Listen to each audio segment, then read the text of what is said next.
What's up everybody, I'm Jesse Showalter. Welcome back to the channel. In this episode, we're gonna be talking about creative burnout. What is it? How does it happen to you? How do you avoid it? And when it does happen, how do you get back on track and get those creative juices flowing? Because I'll tell you, it is tough, but don't worry, we're gonna do it together.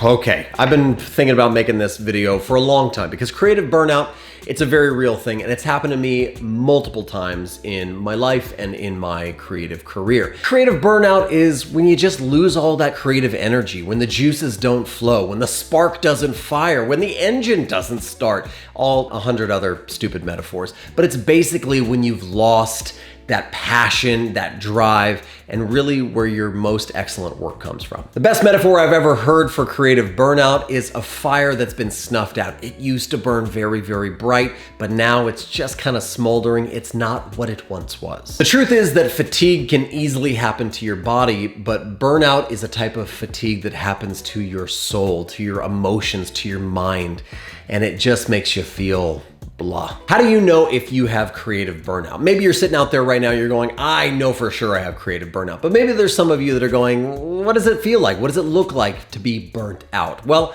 here's some basic symptoms of creative burnout. Procrastinating, waiting until the last minute to get things done. Dreading going to work. The work that you used to love, you used to wake up energized and excited every day to get to it. Now it just feels like, ugh. Do I have to do this again? Feeling stuck. You used to be able to problem solve so easily, like the answers just came very quickly to you. You knew what the right direction was to go, and now you just feel like you're hitting walls constantly and you're not satisfied. Physical tiredness is a very common byproduct of creative burnout. You're emotionally exhausted and therefore you just feel physically tired. Irritability. You're just short-tempered, you're on a short fuse, things set you off really quickly, they get on your nerves, you're very bothered by little things that you didn't used to be bothered by. Groundhog's Day effect. Everything just kind of starts to feel the same. Everything lacks that excitement, that joy, and so every day just feels like a little bit of a repeat of the last. And the last symptom I would say is consuming more than producing. When you start finding yourself just scrolling on Instagram or just scrolling through Dribble and you're going, I wish I could make stuff like that. And you used to be a lot more creative and be posting and making and creating stuff like that. It's probably a pretty good indicator that you're burnt out. All right, now that you've self-diagnosed and you know that you are creatively burnt out, what do you do about it? How do you get back on track? The following are my top 5 tips for beating creative burnout and establishing a good rhythm and pattern to get you back on track. Side note, disclaimer, none of this is an overnight thing. It might take you a little time to get into the gear that you need to be in, but don't give up. Don't lose hope. You're gonna get there. We can do it together. Tip number 1 is to know your limitations and take advantage of them. That means if you're not very administratively minded, can you outsource that to somebody else? If you are freelancing and you have to do your taxes and all of the income stuff, and that just drains you and sucks you dry of joy, can you offload that to somebody else? Maybe you're really, really good at the conceptual work and the brainstorming, but you're not good at kind of grinding out the next 80 to 100 screens.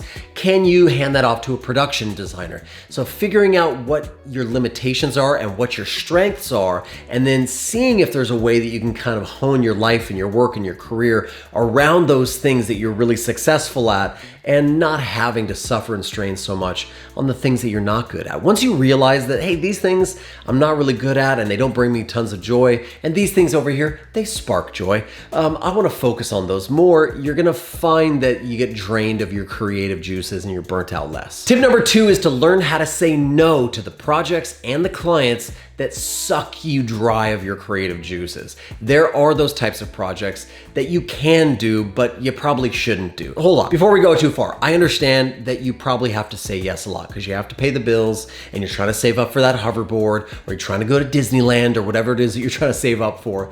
And so I understand, you're trying to grind and just make a living. But there's some of us out there that could say no, but we say yes way too often, don't we? I know I do. It's very easy for me to say yes. I feel like I should be saying yes. I feel bad for turning things down.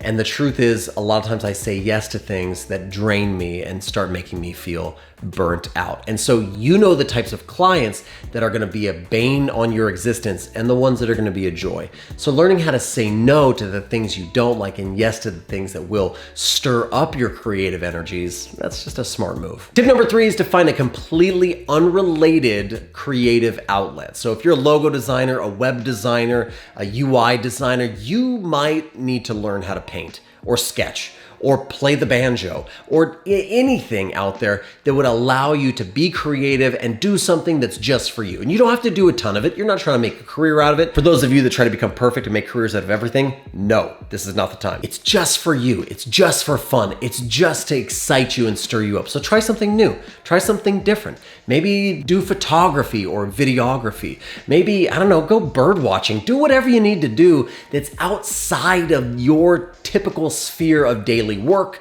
and it'll just feel really, really good, I promise. Tip number 4 is to be realistic about time and money. Oh, time and money, it's the thing that's gonna get you every single time. A lot of us like to say that we can do projects way faster than we actually can. We know we can't. We know we can't do it that fast. A lot of us underbid clients because we're afraid that we won't get clients, and we say to ourselves, we tell ourselves, well, I'll just charge less this time and that'll parlay into the next one that I can charge full price. But what happens is you just start underbidding, undercharging, and then you're just grinding and there's no joy to it, right? You don't have this joyous creative career. And so you need to be realistic about that time and about that money so that you can actually enjoy your time off, have time off, and have a balanced life. Tip number 5, I just mentioned, is to have work-life balance. I heard this recently, that work-life balance does not mean take your busy schedule, the schedule that burns you out, the clients that bring you no joy, the projects that suck you dry creative juices, and then take a yoga class on top of it once or twice a week.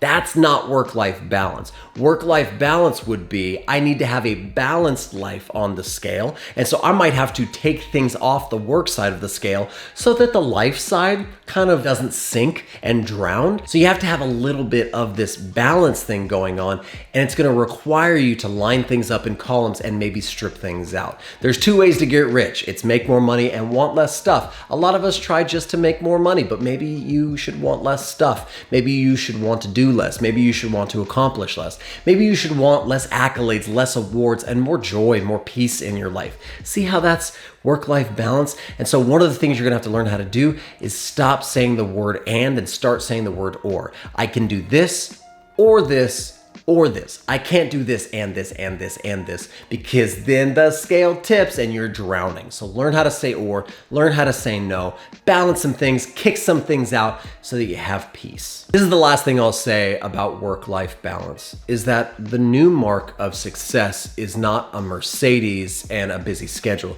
The new mark of success is a lifestyle that allows you to do what you want with your time and have joy while you're doing it. You'll never get there. You'll never have that lifestyle if you just try to bog down your calendar and have expensive stuff. And so change your perception a little bit to what success looks like. I hope you guys enjoyed the video. I hope it spurs you on towards joy and a lifestyle that you love and work that you just can't get enough of. If you enjoyed the video, make sure to leave a thumbs up, subscribe to the channel, and hit that little bell notification icon so you know when another video like this one comes out. And if you're interested in more content like this, backstage content, premiere content, design files, and a whole heap of other stuff, consider becoming a member, either a supporter or an insider, by hitting that little join button down below. I'm so thankful for you guys. I hope you're having an amazing week. Hope you're designing amazing things. Hope you're making amazing things. And I hope you're finding balance. And I hope your juices are flowing.